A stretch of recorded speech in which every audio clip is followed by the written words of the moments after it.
I'm Ambie, and this is my video series about 18xx games. If you're not sure what 18xx games are, check out my 18xx intro video. You can check out the rest of my playlist for other general concepts about the games too, because I'll be using some 18xx specific terms here. In this video, I'm going to give an overview of the game 1849, the Game of Sicilian Railways. 1849 is one of my favorite 18xx games, and there are a lot of reasons I love it. In addition to playing well at 3 players and in a relatively short amount of time, it's also a really exciting game with a lot of situational decisions and trying to get the right timing for things. There's even a random start order to the corporations that will affect what you want to do in the game. The first thing you might notice when you look at the map of 1849 is that there are mountains everywhere. All of these spaces cost money to lay track, and unlike in other games where it's a one-time cost, the cost stays on the tile and you'll have to pay it again whenever you upgrade. But there are different types of track you can lay: standard gauge and narrow gauge. If you lay a narrow gauge track, you'll only need to pay a quarter of the cost of the track instead of full price. There's a trade-off though, because when trains run across narrow gauge track, it costs them double the distance as standard gauge. If you can't tell by all the mountain spaces on the map, money is tight in this game. It's also more difficult to get money initially because it's incremental capitalization, which means only the money you spend on shares gets into the corporation treasury. Furthermore, you have to pay all the token costs for a corporation up front when you start it, so you won't start out with much cash to buy trains at first.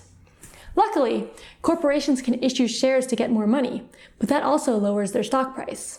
But lowering the stock price isn't necessarily bad. Unlike in 1830, where the stock percentage jumps are higher in the top right of the stock market, the most valuable part of the stock market is actually near the bottom left in 1849.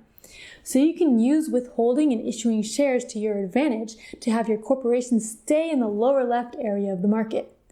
But if a corporation gets too far to the bottom left, it will close and be worthless. If you time it right, you can actually use closing companies to your advantage by getting the assets out of that company into another one. The trains in 1849 are hex trains, so instead of counting how many cities or towns a route has, you count how many hexes the route passes. So a 4H train can go across 4 hexes from where it starts, whether it hits 2 stops or 4 stops. The timing for the train rush is also interesting because you can issue shares to get more money into the corporation.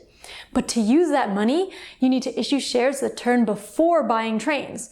So you need to plan ahead and see when other people are issuing shares or getting money to buy trains.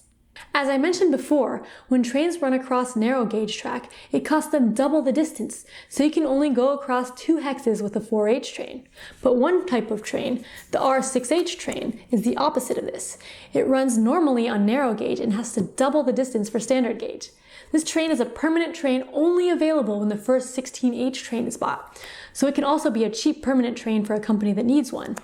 But there are only 2 R6Hs in the game, so it can be difficult to time it right to get an R6H. It's really amazing when you're able to get one or both with a perfectly planned out narrow gauge track route. One really neat thing about 1849 is the 20% share. Usually the president's share of a corporation is worth 20%, or the equivalent of 2 other shares. In 1849, there's an additional last share that's also worth 20%. This is really important for increasing your share density, since it's really easy to hit your limit on the number of shares you can hold. But the last share is, as the name implies, the last share in the stack. You can't buy it unless the other shares have all been bought or issued, and then you have to have enough money to buy 20%. So you might not want to buy or issue the next last share, since that'll open up the last share for someone else to buy. The last share isn't always good though, since owning 20% of a corporation lets the president dump it on you. So you have to decide if the reward is worth the risk. So much of 1849 is situational. In getting the train rush right, issuing shares, and getting the last share, everything depends on what other players are doing, and timing things just right is always very exciting. Thanks for watching 18xx with Ambie. You can email me at ambie@dicetower.com with any questions, comments, or suggestions for future videos.